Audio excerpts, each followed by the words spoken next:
Hello friends, आज हम बात करने वाले हैं एक बहुत ही इमोशनल मूवी। यह मूवी साउथ इंडस्ट्री की एक सुपर डुपर हिट फिल्म है। इस मूवी के बारे में आपको क्या ही बताऊं, तो चलिए बिना देरी करते हुए शुरू करते हैं मूवी को। लेकिन उससे पहले आप हमारे चैनल को सब्सक्राइब कर लीजिए। शुरुआत में हमें सलातरी नाम का एक आदमी दिखाया जाता है और यह मामूली आदमी नहीं है। इसके पास 17,000 करोड़ स्कूलों की ओनरशिप होती है और साथ ही यह एक मंत्री फाउंडेशन चलाता है। तो इस फाउंडेशन का इस्तेमाल किसी भी भलाई के लिए नहीं बल्कि खुद के फायदे के लिए करता है। मेन चीज यह है कि कर्नाटका में 17,700 प्राइवेट स्कूल खोलने के बाद अब इसकी नज़र कर्नाटका के 12,000 सरकारी स्कूलों पर है।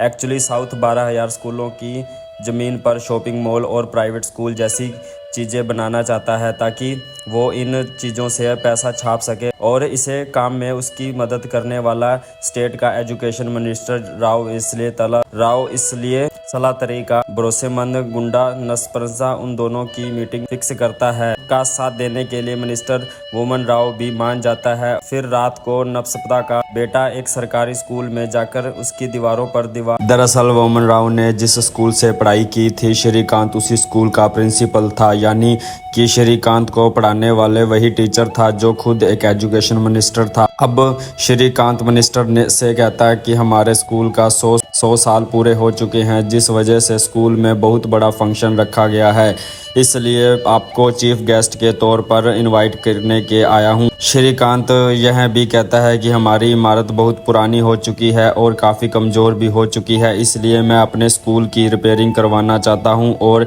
इसके लिए वह मिनिस्टर और गवर्नमेंट के ज़रिए कुछ हेल्प करने की रिक्वेस्ट करता हूं। अब यह लालची मिनिस्टर उसके इस काम के लिए हामी तो भर देता है, लेकिन असल में उसकी नज़र थी श्रीकांत के स्कूल की ज़मीन पर। फिर हमें दिखाया जाता है कि यूरोप के केआर के ग्रुप के मालिक को, यानी कि क्रांति रैना, जो इस फिल्म का मेन हीरो है, जिसका रोल साउथ में डैशिंग एक्टर दर्शन सर ने निभाया है। अपने जज्बे और कॉन्फिडेंस और अपनी मेहनत के जरिए क्रांति ने अपने दम पर पूरी दुनिया में अपने बिजनेस का फैला दिया था। और एक मीटिंग के दौरान क्रांति को प्रिंसिपल श्रीकांत फ़ोन करता है। श्रीकांत के स्कूल में ही पढ़ रहा था। अब श्रीकांत को भी स्कूल में फंक्शन में इनवाइट करते हैं और क्रांति बहुत सालों बाद इंडिया आने के लिए मान जाता है। हमें यह क्रांति का फ्लैशबैक दिखाया जाता है, यानी कि उसका बचपन। क्रांति बहुत ही मस्ती किया करता था, इसलिए उसे स्कूल में डाला जाता है। उसे स्कूल से निकाल दिया जाता था, इसलिए क्रांति के पिता उसे विद्या मंदिर सरकारी स्कूल में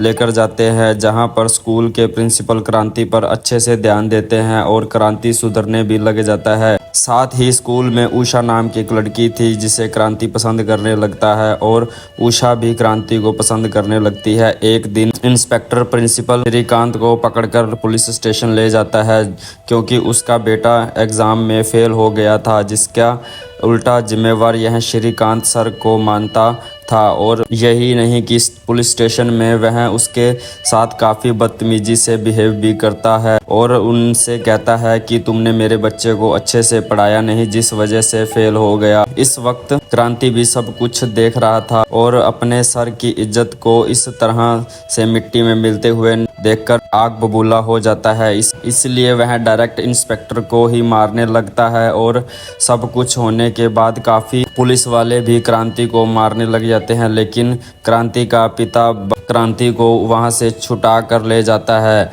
अपने बेटे की इस बात से परेशान होकर क्रांति के पिता उसे यूरोप में अपने भाई के पास भेज देता है, जिससे इसकी शिक्षा में काफ़ी कमी ना आए और ऐसी गलती कभी ना करे। यह मिनिस्टर भी अपनी गलतियों को मानकर फाइनली इस्तीफा दे देता है और यही नहीं, वो सारे घोटाले के खिलाफ गवाही देने का भी ऑप्शन देता है। और अब आखिरी फैसले के साथ फाइनली मिनिस्टर भी सारे स्कूल को ओपन करने का आदेश जारी करता है और सभी लोगों को आश्वासन देती है कि हम स्कूल बनाने के साथ इसमें एक बहुत अच्छी एजुकेशन सिस्टम को फॉलो करके सारे बच्चों का फ्यूचर ब्राइट बनाएंगे, जिससे कोई भी एजुकेटेड ना रहे। तो दोस्तों, अब यह एक तरफ बहुत ही खुशी का माहौल था तो दूसरी तरफ रात्रि को भी पुलिस ने गिरफ्तार कर लिया था, क्योंकि उसके कांड की वजह से बच्चों को काफ़ी तकलीफ़ें हुई थी और कई बच्चों की जानें गई थी। फाइनली सत्य की जीत हुई और बुराई की हार। इसी के साथ यह मूवी ख़त्म होती है। और आपको हमारी वीडियो अच्छी लगे तो वीडियो को लाइक कमेंट शेयर ज़रूर कीजिएगा और ऐसी और मज़ेदार वीडियो देखने के लिए हमारे चैनल को सब्सक्राइब कर लीजिए। धन्यवाद दोस्तों।